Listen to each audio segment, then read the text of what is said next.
تو بھائی کس بنا پر اپنے آپ کو بڑا سمجھو،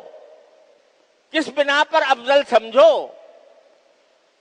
تم نہیں جانتے جو آدمی میرے سامنے بیٹھا ہے، جو میرے سامنے گزر رہا ہے، اس کا اپنے اللہ سے کیا تعلق؟ بظاہر دیکھنے میں آدمی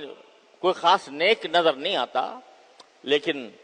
پتہ نہیں اللہ تعالیٰ کو اس کی کون سی ادا پسند آ گئی ہو، کون سا عمل اس کا اللہ تعالیٰ کے یہاں مقبول ہو گیا ہو۔ لہذا کسی کو بھی حقیر یا ذلیل سمجھنے کا تمہارے پاس کوئی جواز نہیں۔ عسیٰ ان یکونوا خیرا منہم، عام اعلان کر دیا، لا یسخر قوم من قوم عسیٰ ان یکونوا خیرا منہم۔ پھر آگے فرمایا بلا نساء من نساء، اور عورتیں بھی کسی دوسری عورت کو حقیر نہ سمجھیں، اس کا الگ سے ذکر فرمایا۔ اور اس میں یہ مفسرین نے یہ نقطہ بیان فرمایا ہے کہ اس سے بتلانا یہ مقصود ہے کہ مردوں عورتوں کا اختلاط نہیں ہونا چاہیے، مردوں کا الگ ذکر، عورتوں کا الگ ذکر۔ ایسا نہ ہو کہ مرد جو ہے وہ عورت کے ساتھ مل رہا ہو اور عورتیں مرد کے ساتھ مل رہی ہوں، مخلوط اجتماع ہو رہا ہو، یہ نہیں ہوتا، بلکہ مردوں کا الگ حکم ہے، عورتوں کا الگ حکم ہے۔ تو عورتیں بھی دوسری عورتوں کو حقیر نہ سمجھیں، ان کا مذاق نہ اڑائیں۔ کیا پتا کہ جس عورتوں کا تم مذاق اڑا رہی ہو وہ تم سے 1000 درجہ بہتر ہو۔ عورتوں کا کیا، عورتوں کا www.darsulquran.com میں سے بھی دیکھنے میں بعض اوقات کچھ بھی نہیں ہے، لیکن اللہ تعالیٰ کے ہاں ان کا درجہ بہت بلند ہے۔ حضور اقدس صلی اللہ علیہ وسلم سے 2 عورتوں کے بارے میں سوال کیا گیا کہ ایک عورت ہے جو بہت عبادت گزار ہے، نمازیں بہت پڑھتی ہے، ذکر بہت کرتی ہے، بہت عبادت گزار ہے، لیکن اس کی زبان سخت ہے اور وہ دوسرے لوگوں سے اس طرح پیش آتی ہے، خاص طور پر پڑوسیوں سے، کہ پڑوسی اس سے خوش نہیں رہتے،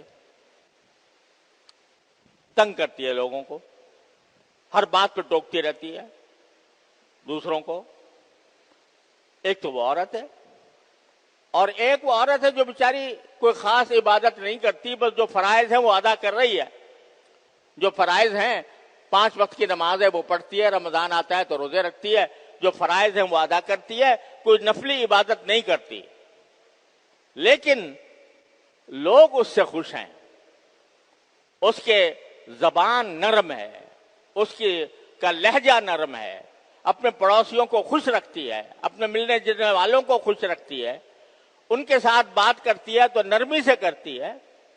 غصہ نہیں کرتی۔ تو آپ نے فرمایا کہ یہ دوسری عورت افضل ہے پہلی عورت سے، حالانکہ وہ عبادت کر رہی ہے،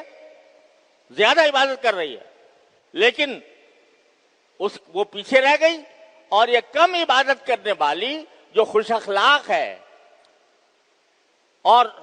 پڑوسی اور اس کے ملنے جلنے والے اس کی بات سے خوش ہوتے ہیں، ناراض نہیں ہوتے، یا ان کا دل نہیں ٹوٹتا، ان کی دل آزاری نہیں ہوتی اس کی باتوں سے،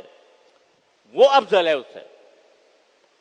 تو اس لیے فرما رہے ہیں عسیٰ ان یکن خیرا منہن، عورتیں جن دوسری عورتوں کا مذاق اڑا رہی ہیں کیا پتا کہ وہ تم سے بہتر ہوں۔ تو اس واسطے یہ عورتوں کو بھی تنبیہ کر دی گئی اور مردوں کو بھی۔ اے اللہ ہمیں اس کو سمجھنے کی توفیق عطا فرما کہ ہم کسی کو بھی حقیر نہ سمجھیں، کسی کو بھی ذلیل نہ سمجھیں، کسی کے بارے میں بھی یہ خیال نہ کریں کہ ہم اس سے افضل ہیں، کچھ پتہ نہیں ہے تمہارا کیا ہونے والا ہے۔